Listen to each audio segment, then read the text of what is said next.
Уважаемые граждане России, Chers citoyens russes, дорогие друзья, chers amis, сегодня aujourd'hui, считаю необходимым il me semble nécessaire к трагическим de revenir sur les événements tragiques происходящим qui se déroulent dans le Donbass и ключевым вопросам et sur les questions clés liées à la sécurité de la Russie. Начну с того, о чем говорил. Je vais commencer par ce que j'ai dit dans mon discours du 21 février de cette année. Речь о том, что вызывает у нас Je me réfère à ce qui nous préoccupe particulièrement, о тех à savoir les menaces fondamentales que font peser sur notre pays de manière démesurée et arrogante, pas à pas, année après année, les hommes politiques occidentaux irresponsables. Il s'agit de l'expansion de l'OTAN vers l'Est, du fait que ces infrastructures militaires s'approchent des frontières de la Russie. On sait très bien que depuis 30 ans, nous nous efforçons, avec persistance et patience, de parvenir à un accord avec les principaux pays de l'OTAN sur les principes de sécurité égale et indivisible en Europe.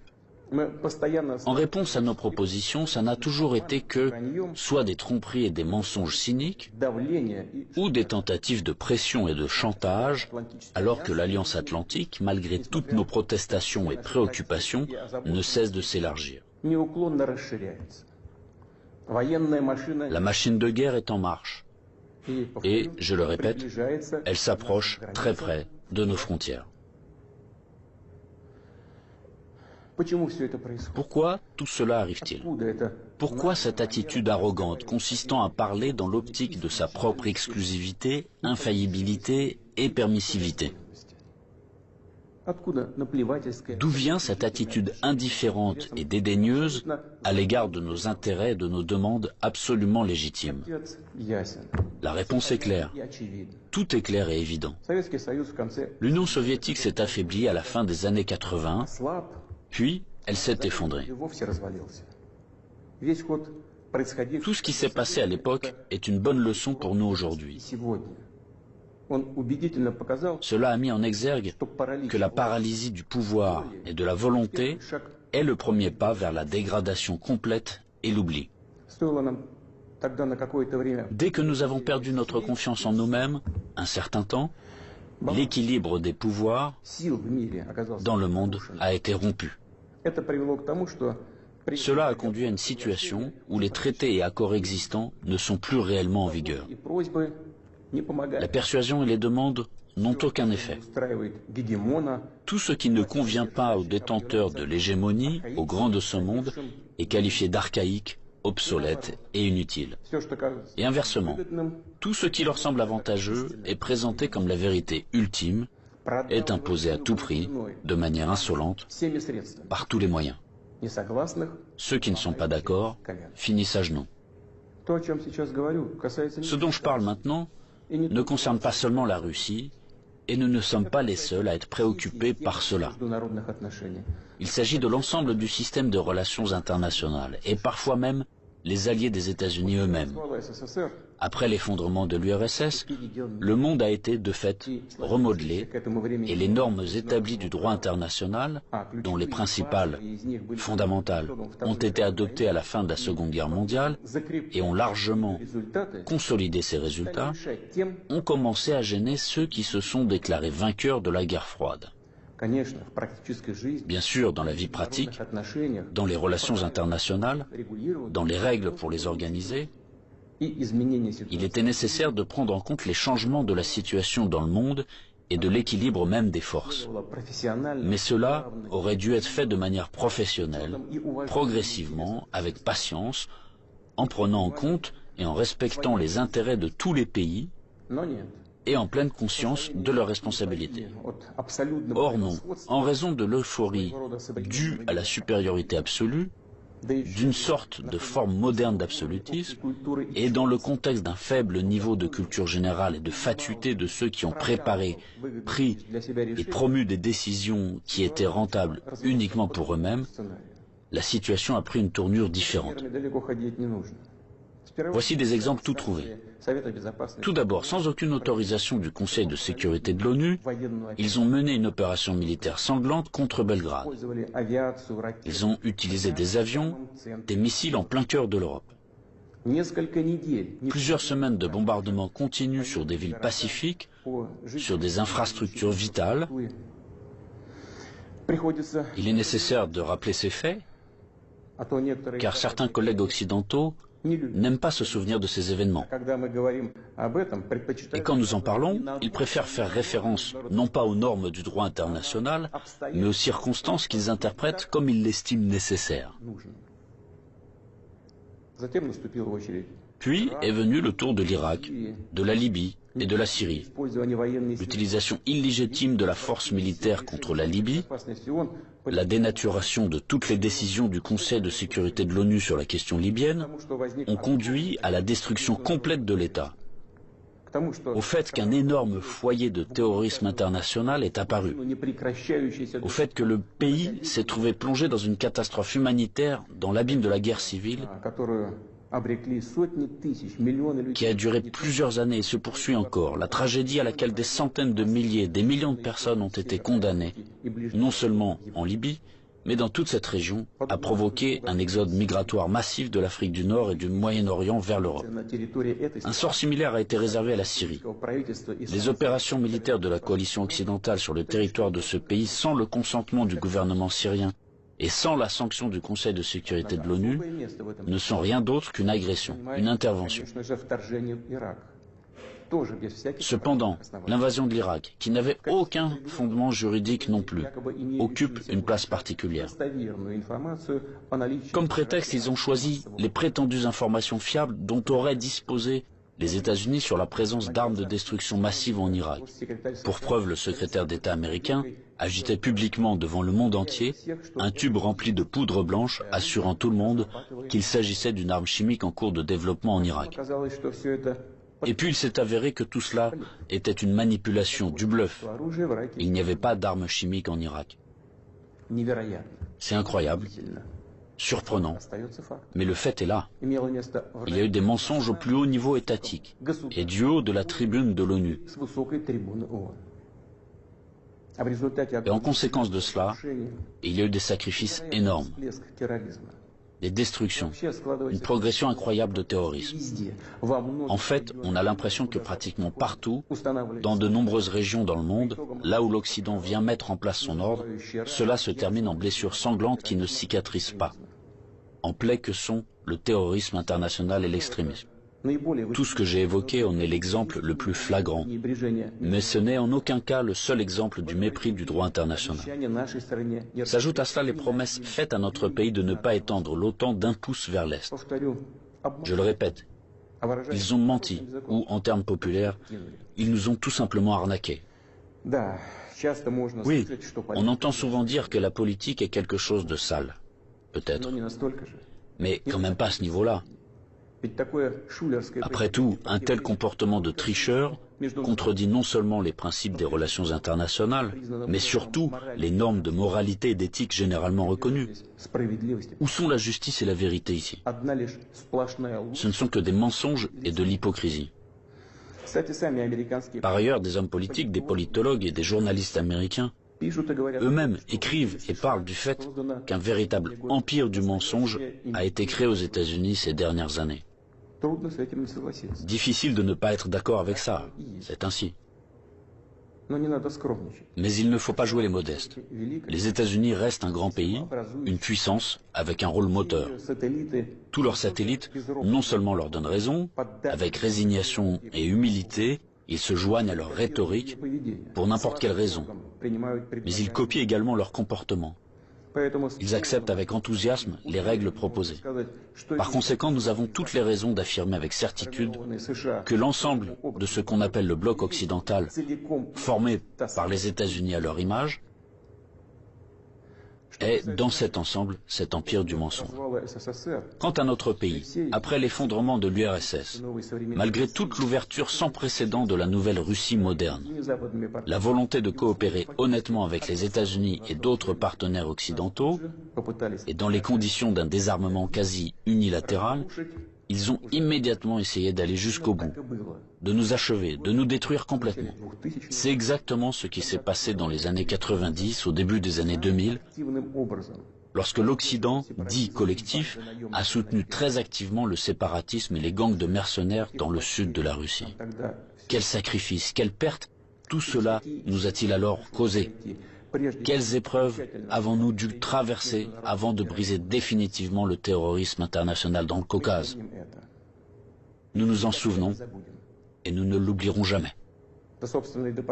En fait, jusqu'à récemment, ils n'ont cessé de chercher à nous utiliser dans leurs propres intérêts, de détruire nos valeurs traditionnelles, de nous imposer leurs pseudo-valeurs, ce qui nous consumerait, nous, notre peuple, de l'intérieur. Ces attitudes qu'ils imposent déjà agressivement dans leur pays et qui conduisent directement à la dégradation et à la dégénérescence, car ils contredisent la nature humaine. Cela n'arrivera pas et personne n'y est jamais arrivé. Cela ne fonctionnera pas non plus maintenant. Malgré tout, en décembre 2021, nous avons une nouvelle fois tenté de nous mettre d'accord avec les États-Unis et leurs alliés sur les principes pour assurer la sécurité en Europe et le non-élargissement de l'OTAN. Tout cela en vain. La position américaine ne change pas. Ils ne considèrent pas comme nécessaire de négocier avec la Russie sur cette question clé pour nous. Ils poursuivent leurs propres objectifs et négligent nos intérêts. Et bien sûr, dans cette situation, nous nous demandons, que faire ensuite? À quoi s'attendre? L'histoire nous apprend qu'en 1940 et au début de 1941, l'Union soviétique a tenté d'empêcher, ou du moins de retarder, la guerre par tous les moyens. Pour ce faire, elle a essayé littéralement jusqu'à la dernière minute de ne pas provoquer un agresseur potentiel, il n'a pas pris ou reporté les mesures les plus nécessaires et les plus évidentes visant à se préparer et repousser une attaque inévitable.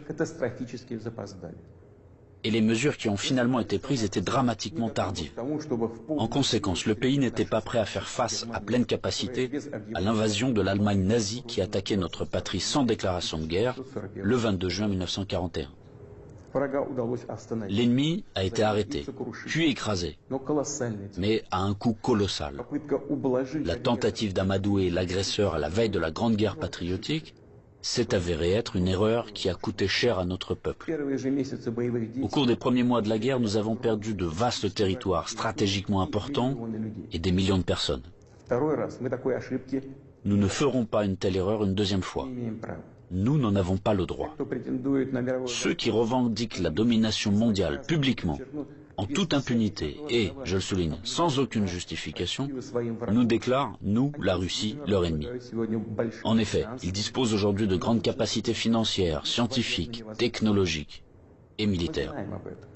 Nous en sommes conscients et nous évaluons objectivement les menaces qui nous sont adressées constamment dans le domaine de l'économie, ainsi que notre capacité à résister à ce chantage impudent et permanent. Je le répète, nous les évaluons sans illusion, de manière très réaliste. En ce qui concerne le domaine militaire, la Russie moderne, même après l'effondrement de l'URSS et la perte d'une grande partie de son potentiel, est aujourd'hui l'une des puissances nucléaires les plus fortes du monde, et elle dispose en outre d'avantages en ce qui concerne un certain nombre d'armes de pointe. Il ne devrait donc faire aucun doute qu'une attaque directe contre notre pays entraînerait une défaite et des conséquences désastreuses pour tout agresseur potentiel. Cependant, les technologies, y compris en matière de défense, évoluent rapidement. Le leadership dans ce domaine a changé et changera encore demain, tandis que la conquête militaire des territoires adjacents à nos frontières, si nous laissons cela se produire, se poursuivra pendant des décennies, ou peut-être pour toujours. Et cela constituera une menace toujours plus grande et totalement inacceptable pour la Russie. Aujourd'hui même, alors que l'OTAN s'étend vers l'Est, la situation pour notre pays se dégrade et devient chaque année plus dangereuse. En outre, ces derniers jours, les dirigeants de l'OTAN ont explicitement évoqué la nécessité d'accélérer, de forcer l'avancée des infrastructures de l'Alliance vers les frontières de la Russie. En d'autres termes, ils renforcent leur position. Nous ne pouvons plus nous contenter de regarder ce qui se passe. Ce serait complètement irresponsable de notre part. La poursuite de l'expansion de l'infrastructure de l'Alliance Atlantique, la conquête militaire des territoires de l'Ukraine qui a commencé, tout cela est inacceptable pour nous. Le problème, bien sûr, ce n'est pas la structure de l'OTAN elle-même. Elle n'est qu'un instrument de la politique étrangère des États-Unis. Le problème est que sur les territoires qui nous sont adjacents, je vous le fais remarquer, sur nos propres territoires historiques, une anti-Russie est en train d'être créée, qui a été placée sous un contrôle extérieur total, qui est colonisée de manière active par les forces armées des pays de l'OTAN, et où il y a un afflux d'armes les plus modernes. Pour les États-Unis et leurs alliés, il s'agit de ce qui est qualifié de politique de dissuasion de la Russie, de dividende géopolitique évident. Et pour notre pays, c'est finalement une question de vie ou de mort. La question de notre avenir historique en tant que peuple. Ce n'est pas une exagération, c'est la vérité. C'est une menace réelle, non seulement pour nos intérêts, mais pour l'existence même de notre État, pour sa souveraineté. C'est cette même ligne rouge dont on a parlé à plusieurs reprises. Ils l'ont franchie. Par conséquent, il faut parler de la situation dans le Donbass.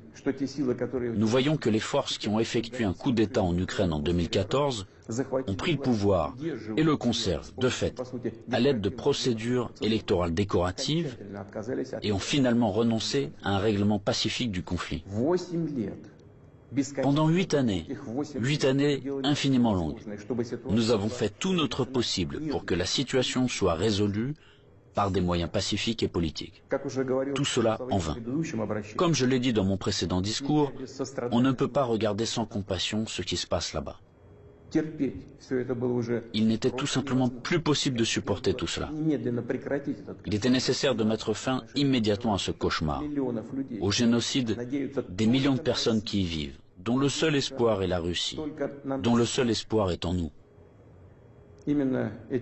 Ce sont ces aspirations, ces sentiments, la douleur des gens qui ont été pour nous le principal motif pour décider de reconnaître les républiques populaires du Donbass. Voilà ce qui me paraît important de souligner davantage. Les principaux pays de l'OTAN, pour parvenir à leurs propres objectifs, soutiennent en Ukraine les nationalistes extrêmes et les néo-nazis, qui à leur tour ne pardonneront jamais aux Criméens, aux habitants de Sébastopol, leur libre choix, à savoir la réunification avec la Russie. Bien sûr, ils iront en Crimée, tout comme dans le Donbass, portant la guerre, afin de tuer, tout comme les punisseurs des gangs de nationalistes ukrainiens, complices d'Hitler pendant la Grande Guerre patriotique, qui massacraient des personnes sans défense. Et ils déclarent aussi ouvertement revendiquer un certain nombre d'autres territoires russes. Tout le cours des événements et l'analyse des informations reçues montrent que l'affrontement de la Russie avec ses forces est inévitable.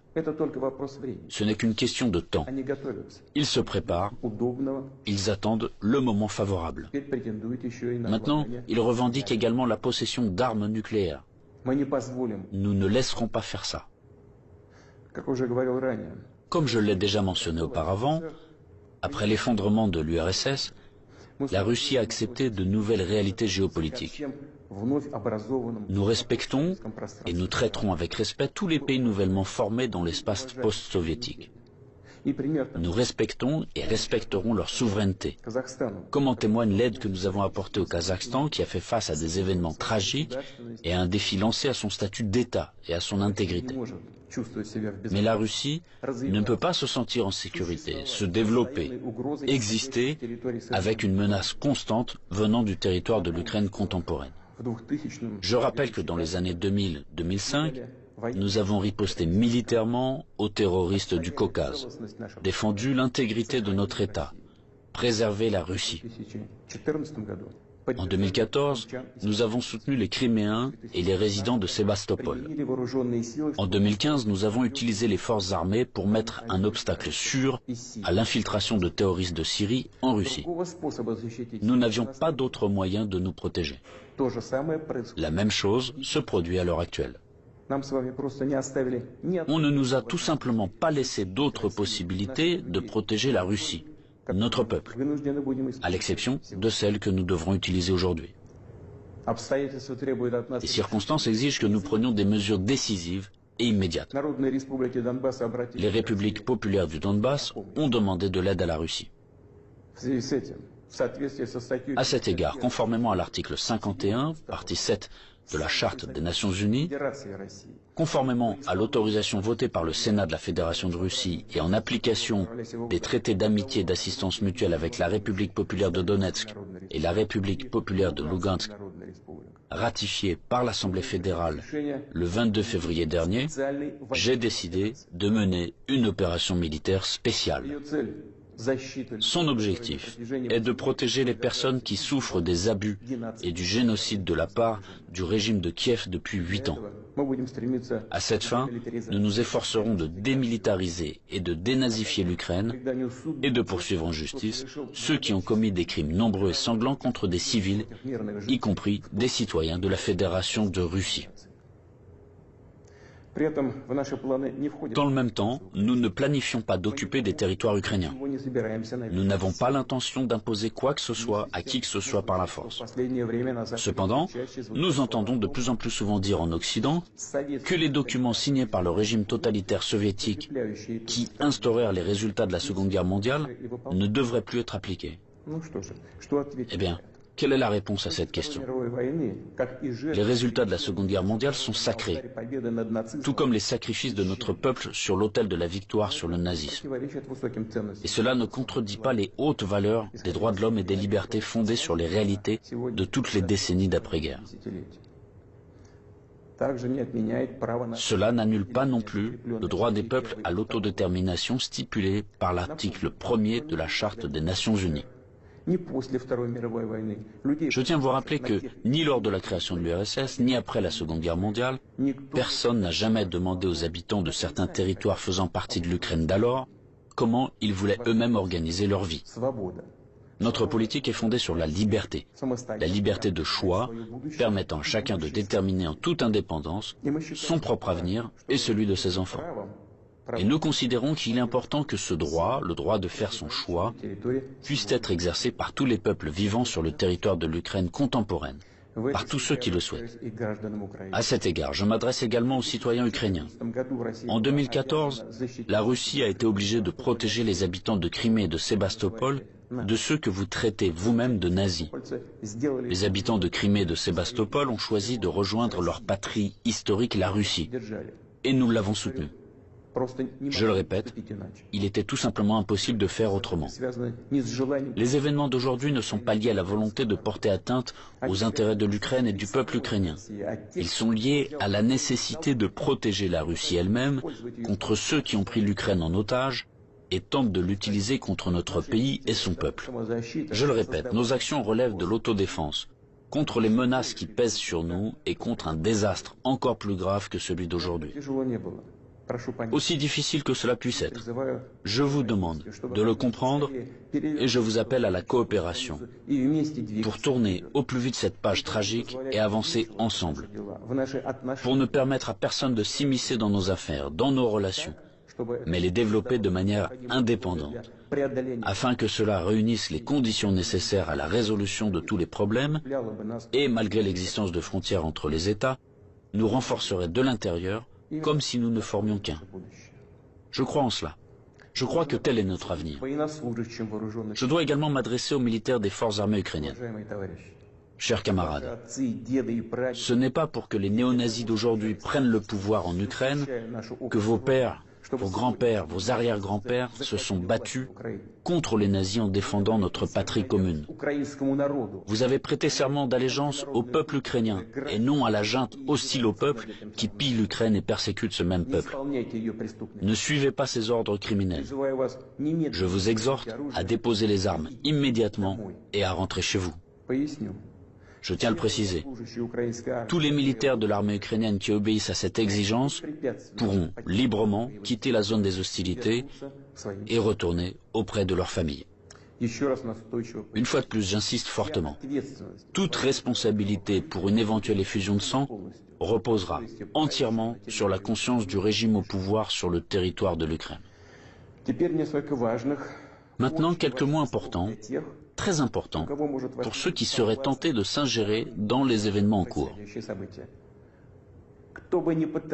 Quiconque essaiera d'interférer contre nous, et plus encore de créer des menaces pour notre pays, pour notre peuple, doit savoir que la réponse de la Russie sera immédiate et mènera à des conséquences auxquelles vous n'avez jamais fait face dans votre histoire. Nous sommes prêts à n'importe quelle évolution de la situation. Toutes les décisions nécessaires à cet égard ont été prises. J'espère être entendu. Chers citoyens russes, le bien-être, l'existence même d'États et de peuples entiers, leur succès, leur viabilité, trouvent toujours leur origine dans le puissant système des racines englobant leur culture et leurs valeurs. L'expérience et les traditions de leurs ancêtres, et bien sûr, dépendent directement de la capacité à s'adapter rapidement à une vie en constante évolution, de la cohésion de la société, de sa volonté de se consolider, de rassembler toutes les forces pour aller de l'avant. Les forces sont toujours nécessaires, toujours. Mais la force peut être de qualités diverses. La politique de l'empire du mensonge que j'ai évoquée au début de mon intervention repose avant tout sur la force brutale et directe. Dans de telles situations, nous disons, quand il y a de la force, pas besoin d'avoir quelque chose dans la tête. Or, nous savons que la vraie force réside dans la justice et la vérité, qui sont de notre côté. Et s'il en est ainsi, alors il est difficile de ne pas être d'accord avec le fait que c'est la force et la volonté de se battre qui sont les fondements de l'indépendance et de la souveraineté, les fondations nécessaires et uniquement sur lesquelles on peut construire son avenir de manière fiable, construire sa maison, fonder sa famille, sa patrie. Chers compatriotes, je suis convaincu que les soldats et les officiers des forces armées russes fidèles à leur pays accompliront leur devoir avec professionnalisme et courage. Je ne doute pas que tous les niveaux du pouvoir et les spécialistes responsables de la stabilité de notre économie, du système financier et du domaine social, ainsi que les dirigeants de nos entreprises et tous les milieux d'affaires russes travailleront d'une manière harmonieuse et efficace.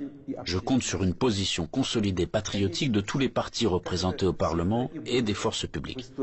Après tout, comme cela a toujours été dans l'histoire, le destin de la Russie se trouve entre les mains fiables de notre peuple multinational. Cela signifie que les décisions adoptées seront exécutées, que nos objectifs seront atteints et que la sécurité de notre patrie sera garantie d'une manière sûre. Je crois en votre soutien et en la force invincible que nous donne l'amour de la patrie.